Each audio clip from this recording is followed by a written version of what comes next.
किस महफिल में उतरने से पहले नाम गलती का ही लेता हो। किस महफिल में उतरने से पहले नाम गलती का ही लेता हो। और जिस माँ ने मेरे को जन्म दिया है उन्हीं माँ बाप को पहला प्रणाम करता हो। कि दिलेच शब्द आणि वाणी मधला तूच देवा।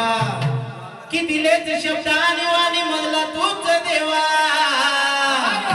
आज म्हणूनच करतो मी या रसिक जेनाची सेवा। तुझ्याच भक्ती भावकाचे मनुकाच असावे। अरे माणसाला माणुसकीची थोडी जाण असावी। आणि जर काही चुकमुल होईल तर देवा तर या बालकाच सेवा असावे। कि गुरुवर्य माझे पेनगवळणवाडीचे राजे। कि गुरुवर्य माझे पेनगवळणवाडीचे राजे श्री बळीराम बोला ही ज्ञानाची कान आहे। आणि म्हणूनच हा गणेशोला या रंगभूमीवर गायन करतो। माझ्या गुरुवर्यांचा मला अभिमान